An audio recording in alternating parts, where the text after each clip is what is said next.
आज की वीडियो में हम आपको बताएंगे कि घर पर ही आप आराम से चने से आप दाल कैसे बनाते हैं। बाज़ार की दाल तो आपने बहुत खाई होगी, आप घर पर भी देखिए। ये चने हैं, ये हमने छान लिए थे और छानने के बाद ये हमने जो कुछ कटे फटे चने के टुकड़े होते हैं टूटे हुए, तो ये हमने बीन लिए हैं। चने को छानना बहुत ज़रूरी होता है दाल बनाने के पहले, क्योंकि इससे क्या होता है कि जो छोटे छोटे अनाज मिक्स होते हैं, जैसे बहुत सी बार ऐसा होता है कि कुछ मसूर के दाने होते हैं, कुछ गेहूं के दाने होते हैं, कुछ राई तेवड़ा के दाने होते हैं, तो छोटे छोटे या खरपतवार के कुछ दाने होते हैं, तो वो छानने से अलग हो जाते हैं और उसका जो धूल धक्कड़ है तो वो भी अलग हो जाता है। तो हमें छानना बहुत ज़रूरी है, क्योंकि दरते समय सिर्फ चना होना चाहिए, दूसरा अनाज या कूड़ा करकट नहीं होना चाहिए। तो पानी से धोने से मिट्टी भी धुल गई है और डस्ट भी खंगल गई है। अब ये देखिए, दोनों बर्तनों में हमने रात भर के लिए इसे फूलने के लिए डाल दिए थे। तो ये हमने देसी वाले जो चने लिए हैं, ये चने हमारे छोटी साइज़ के थे, लेकिन ये आप देख रहे हैं ये अच्छे से फूल चुके हैं। तो चना फूल जाए तभी अच्छे से हम दाल बना पाएंगे और कम मेहनत लगेगी। दोनों पात्रों के ये चने अच्छे से फूल चुके हैं। अब हम इन्हें क्या करेंगे, ये पीला पीला पानी है, इसको अलग करके 3-4 बार अच्छे से खंगाल के हम इसे अलग रख लेंगे। तो ये देखिए, हमने ये धो के रख लिया है। ऊपर से भी हम इसमें फाइनली पानी डाल रहे हैं और अभी तो पानी इसमें बहुत सारा होगा। मैं आपको बताऊंगी कि टोकनी के नीचे से भी पानी रिस रहा है। ये देखिए, पानी टपक रहा है, तो हम इंतज़ार करेंगे पानी छटने का। और ये देखिए, इंतज़ार के बाद अब हमने फ़र्श धोकर इसे ज़मीन पर चने को फैला दिया है। आप चाहें तो कपड़े पर भी इसे फैला सकते हैं। ये फ़र्श धोकर हमने फैला दिया है और ये शाम तक सूख जाएंगे।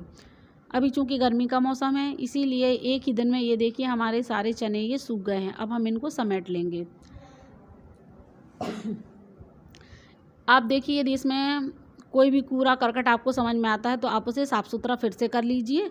अभी इसमें कुछ भी ना कंकड़ है, ना मिट्टी है, ना धूल है, ना कोई भी कचड़ा है। ये कुंडी रख ली है हमने धरने के लिए और इसके ऊपर एक छोटा सा रुमाल बिछा लिया है। अब हम इसे जतरिया को, कुछ लोग इसको चकरिया बोलते हैं, तो आप जो भी बोलते हैं, ये पत्थर की बनी हुई होती है। तो हम इसमें अब चना डालकर इसे दरना शुरू करेंगे। लगभग आपको एक एक मुट्ठी के लगभग चने डालना है।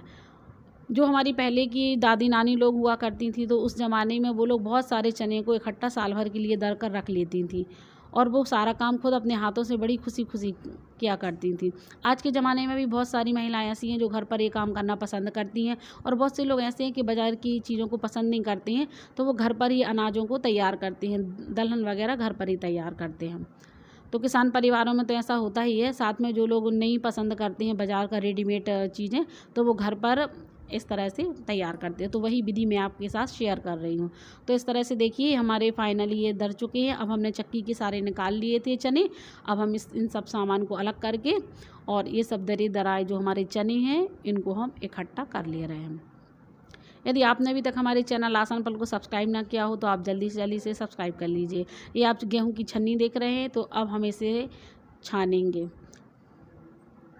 गेहूं की छन्नी में हमने ये दाल डाल दी है। इससे क्या हुआ कि जो बारीक सा जो आटा है वो निकल आएगा और जो टूटे हुए सूजी और दलिया जैसे दाल के टुकड़े हैं, तो वो भी अलग हो जाएंगे। तो इस तरह से हमें पूरे छान लेना है। तो ये हमारे सारे छन गए हैं। अब हम इसे साइड में करते हैं। अब आप देख रहे हैं, इसमें कुछ चने के छिलके हैं, कुछ चने भी होंगे और कुछ इसमें और छिकला लगी दाल भी होगी। तो अब हम इसे फटकना शुरू करते हैं। तो फटकने से इसके जो चने की फुकली होती है, छिलके होती हैं, तो ये अलग हो जाएंगे। तो हम आपको 2 मेथड बताएंगे। तो ये पहला वाला मेथड है कि हम पहले वाले मेथड में हमने डायरेक्टली इसको फटक लिया है। अब फटकने के बाद आप इसमें देख रहे हैं ज़्यादा काला काला दिख रहा है, तो अब इसे भी हम अलग करने की आपको विधि बताएंगे कि किस तरह से इसे अलग करते हैं। तो सबसे पहले इस तरह से आप कर रहे हैं तो पूरे इसको फटक लीजिए। और ये देख रहे हैं आप, ये चने छानने की छन्नी होती है। जो लोग ये काम करते हैं उनके पास हर प्रकार की छन्नियाँ होती हैं, उड़द मूंग की, चने की। तो इस तरह से चने वाली छन्नी से हमें ये छानना है। दाल नीचे आ गई है और सेंगा चना ऊपर है और इसको हम फिर से उसी तरह से दर लेंगे। और आप इस ऊपा में देख रहे हैं, ये दाल है, ये हमारी फाइनली दाल आ गई है।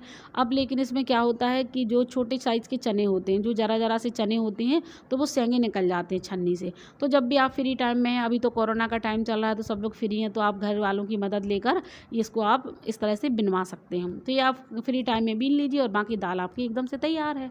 और ये आप देखिए, दूसरी विधि में क्या होगा कि डायरेक्टली हमें फटकना नहीं है, हमें इसे छानना है। तो पहले हम इसे छान लेंगे। तो छानने से क्या होगा, दाल और छिलके नीचे आ जाएंगे और छिलके और सेंगे चने वो ऊपर रह जाएंगे। देखिए, जैसा कि मैंने बताया था।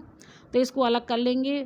तो इसमें क्या होता है कि इस विधि में हमें दोनों को फटकना पड़ता है। पहले हम सूपा का फटक रहे हैं, तो ये देखिए सूपा का फटकेंगे तो इसमें भी ये जो छिलके हैं वो अलग हो जाएंगे, और जो बचे हुए जो हमारे चने थे ना जिसमें भी छिलके थे तो वो भी हमें फटकना पड़ेगा। तो जो लोग भी दरते हैं तो वो दो विधि से ही दरते हैं, या फिर चाल कर फटकते हैं या फिर फटक कर चालते हैं। तो ये देखिए ये भी दाल एकदम से ओके हो चुकी है। तो आप इसमें जो भी इसके छिलके लगे थे, और देखिए ये हमने छाना था, पहले हमने सिर्फ छाना था, और इसमें ये चने और ये छिलके हैं तो इसको भी हम पुरानी मेथड से इसको भी फिर से दर लेंगे इकट्ठा करके। तो आप जो विधि से चाहें उस विधि से आप अपने दाल को तैयार कर सकते हैं। ये गंजी में रखा है वो मैंने पहले बताया था आपके लिए, ये मैंने फटक लिया था, छान लिया था। अब इसमें जो बारीक वाले जो आपके चने रह जाते हैं या जिन दालों में छिलके लगे होते हैं तो उसे आप बीन लीजिए, और इस तरह से आपकी दाल एकदम से कंप्लीट हो जाएगी। तो साल भर के लिए आप केमिकल मुक्त आप दाल खा सकते हैं, जो आपकी सेहत के लिए भी फ़ायदा पहुँचाएगी और हर तरह से ये अच्छी होती है। घर में आप इस तरह से काम करेंगे तो खुशी भी होती है, टाइम पास भी होता है। अब जो बचा हुआ जो दलिया था अब हम इसे फटक लेते हैं। तो हम क्या करेंगे कि इसको फटक लेंगे। फटकने के बाद इसमें भी ये देखिए अनाज निकला है, यानी कि ये दाल के टूटे टुकड़े हैं, तो कुछ इसमें छिलकी हैं तो आप इसे धो भी सकते हैं, और आप चाहें तो इसे बेसन पिसवाते समय भी पिसवा सकते हैं, या फिर आप कोई भी रेसिपी में यूज कर सकते हैं, या फिर आप इसे गेहूँ पिसवाते समय भी आप इसे डाल सकते हैं। तो उम्मीद है आपको हमारा ये वीडियो अच्छा लगा होगा। मैंने आपको पूरी विधि बताई है कि पूरी A to Z विधि बताई है कि किस तरह से आप चने से दाल निकाल सकते हैं। वीडियो में अंत तक बने रहने के लिए बहुत बहुत धन्यवाद। मिलते हैं अगले वीडियो में, जब तक के लिए नमस्कार।